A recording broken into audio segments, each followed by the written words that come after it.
Olá!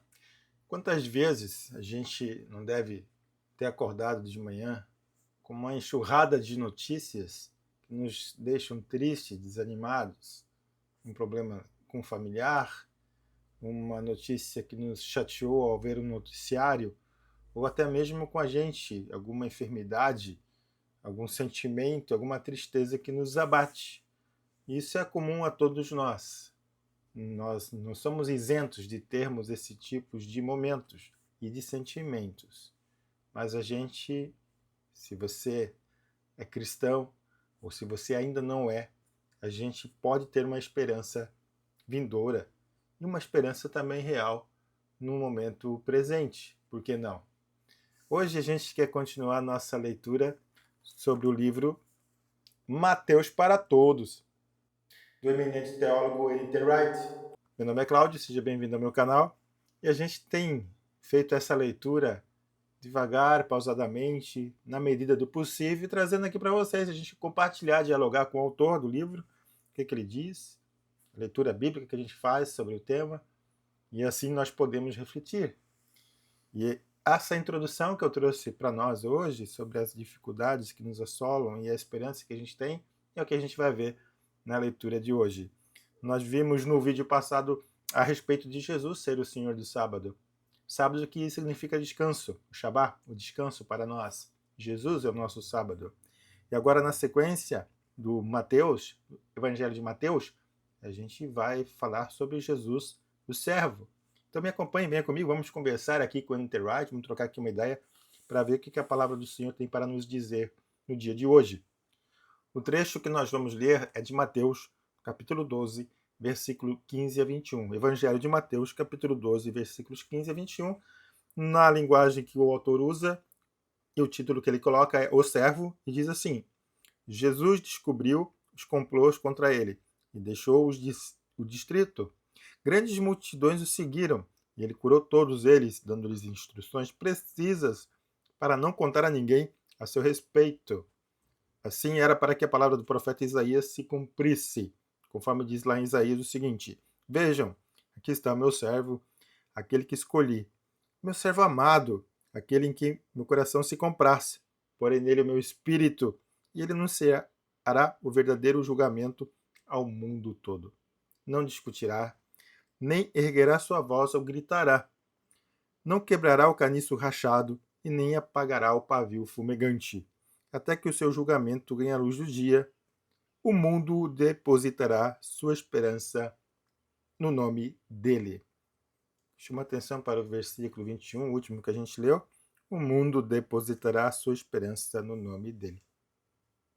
Nessa primeira leitura, primeiras impressões da leitura, quando eu comparei uma versão aqui que eu tenho também da Bíblia de Genebra com a, a leitura do texto que o N.T. Wright nos traz, aqui na Bíblia de Genebra, como é uma leitura com termos mais antigos, ele diz assim, no versículo 18, no final do versículo 18, farei repousar sobre ele o meu espírito, e espírito aqui com letra maiúscula, então o Espírito Santo, e ele anunciará juízo aos gentios. E aqui na linguagem que o N.T. Wright traz, ele diz que, porém, nele meu espírito, e ele anunciará o verdadeiro julgamento. E entendi da seguinte forma, quando a gente lê na versão mais antiga, trazendo juízo aos gentios, né? Dá a entender que é algo pesado, mas o sentido correto que nós devemos interpretar é que, de fato, Jesus traz um juízo no sentido de justiça, e trazer justiça àqueles que não tinham justiça, que não receberam a justiça adequada. Então, Jesus é aquele que traz, é o servo que traz a justiça. E aqui os gentios, quando a gente lê gentios na Bíblia, em linguagens mais antigas, se refere àquelas pessoas que não eram judeus, que estavam fora, entre aspas, da aliança do Senhor com Abraão, com Moisés, aliança mosaica. Então, eram considerados gentios para a época. Na nossa linguagem mais moderna, são todas as pessoas, todo o mundo que não é judeu. O N.T. Wright, mais uma vez então, ele também frisa essa frase, o mundo depositará sua esperança no nome dele, que na versão mais antiga diz que em seu nome esperarão os gentios. Quero ler para nós aqui um trecho do livro do N.T. Wright que diz assim: aqui está Jesus, pressionado de todos os lados. Seus próprios seguidores ainda não entenderam realmente o que ele está fazendo. As pessoas de todos os lugares o atormentam para curá-las, para expulsar demônios, para estar disponível a elas em qualquer necessidade que tenham. E essa é uma situação muito comum no ministério de Jesus, desde que a gente chama de ministério público, né? Quando ele faz seu primeiro milagre nas bodas de Canaã, registrado em João. E na sequência, então, quando ele começa a pregar o evangelho ele traz a salvação para a alma, para o espírito, mas também ele traz restauração de vidas. Em alguns momentos, a multiplicação de pães e peixes, em alguns momentos, a cura de cego, paralíticos que andam, e assim sucessivamente. Então, há cura e libertação física também. E as pessoas vinham ao encontro de Jesus para procurarem serem curadas, porque Jesus fazia isso de uma forma que não tão somente curava as pessoas, não tão somente trazia alimentos para elas, mas também porque ele perdoava os pecados delas. E evidentemente que isso começou a ganhar uma proporção muito grande para a época, e Jesus era pressionado de todos os lados para poder atendê-las.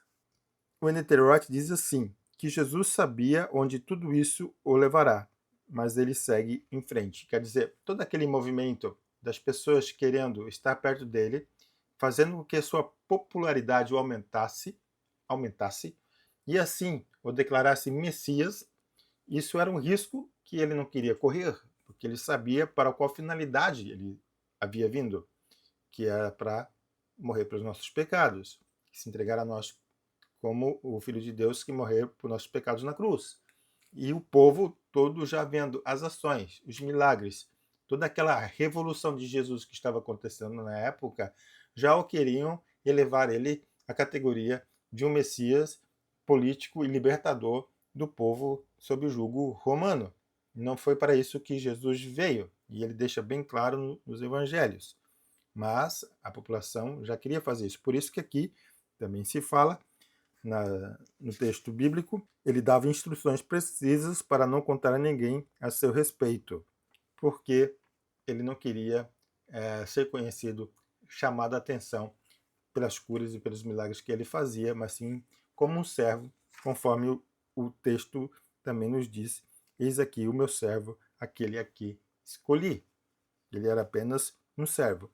Essa questão que o N.T. Wright coloca aqui, a respeito de ele sabe para onde tudo isso levará, mas ele segue em frente, me remeteu à história de Esther. Recentemente tive o privilégio de trazer uma palavra bíblica para uma comunidade em Joinville, que depois vou fazer até um vídeo maior sobre isso, sobre o livro de Esther. E também ali há uma conversa entre Mordecai, que era primo de Esther, com ela, a respeito de uma situação. E ele precisava que ela tomasse posição, e ela não o fez. Ao tal ponto que ele disse assim: será que não foi para este momento que você se tornou rainha de toda a Pérsia, para que libertasse ou ajudasse a intervir junto ao rei para a vida dos judeus, para os livrar de uma morte certa?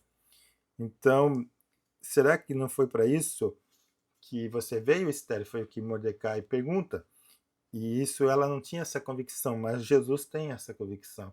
Jesus tem essa certeza de ter vindo para que entregasse a sua vida por nós, para que morresse por nós. Então, reforçando o que o N.T. Wright diz, ele sabe para onde tudo isso o levará.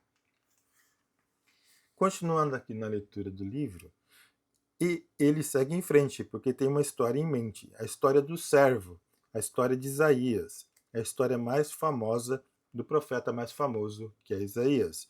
Isaías 42 é chamado de o discurso, o capítulo do servo, o servo de Yahvé. Mateus rememora o ministério de Jesus, mais uma vez nessa questão de curas, de milagres, de pregar o evangelho. Ele está indo a todos os lugares para levar a restauração de Deus, onde isso se faz necessário, sem fazer estardalhaço, mas levando as pessoas com gentileza na direção do amor e curador de Deus. Hoje em dia, na atualidade, as igrejas, as comunidades de fé, elas são pressionadas a querer aparecer, a querer serem conhecidas por grandes feitos, grandes obras e maravilhas e coisas do tipo. O marketing pressiona para que isso ocorra e elas agreguem mais pessoas. A questão é qual é o motivo real do coração dessas comunidades em fazer isso. Se é para aparecer tão somente para glorificar o próprio nome, ou se é para de fato levar e oportunizar o Evangelho de Jesus Cristo para que as pessoas sejam salvas. Temos que ter cuidado nisso, fazer essa pergunta, sondar o nosso coração para saber realmente qual é a real motivação que nos faz querer que nós divulguemos nossas ações, as atividades da comunidade de fé, da igreja, enfim, onde que a gente está reunido, mas que seja feito para a glória de Deus. O N.T. Wright aqui ele continua: as nações, e infelizmente também Israel, são propensas à violência e à arrogância.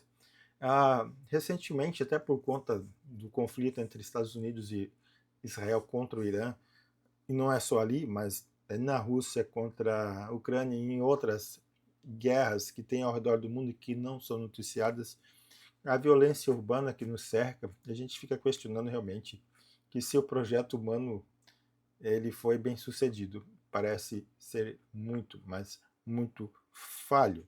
Então, o ser humano, ele, se não tiver as rédeas, a questão ética e moral infundida através de, eu entendo assim como uma ética bíblica e cristã, ele tende à violência, ele se perde nessas questões do próprio autocontrole e acaba deflagrando situações de violência.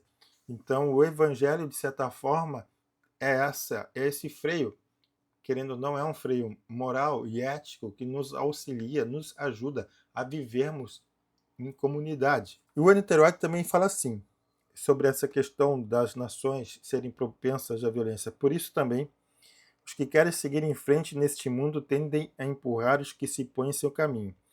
Se eles veem um elo fraco, um caniço que se verga e pode partir em uma cadeia quase apagada, passo por cima sem pensar. Quer dizer, os poderosos desse mundo, para se manterem no poder, eles vão fazer de tudo para continuarem ali. Alguém que está no poder dificilmente vai cedê-lo de boa vontade. Eles vão fazer de tudo para prejudicar o próximo. Contudo, em contraponto, o N.T. Wright afirma: essa não é a forma de agir do servo, porque conforme a própria Bíblia diz, na profecia de Isaías 42, ele não quebrará o caniço rachado, nem apagará o pavio fumegante, até que o julgamento ganhe a luz do dia. Quer dizer, ele não vai esmagar aquilo que já está esmagado, ele não vai apagar aquilo que está quase apagando a esperança, apagando a vida. Pelo contrário, esse servo, o servo sofredor, que é Jesus Cristo, ele vem para trazer um renovo, ele vem para trazer esperança, como diz o versículo 21, o mundo depositará a sua esperança no nome dele, no suave e poderoso nome de Jesus. Essa é a nossa reflexão para o dia de hoje, para a leitura de Mateus, no capítulo 12, versículo 15 a 21, o servo. Que Deus te abençoe, que Ele te ilumine, coloque tanto quanto em Jesus, que pairava o Espírito Santo, que nele estava o Espírito Santo, que o Espírito Santo esteja com você também.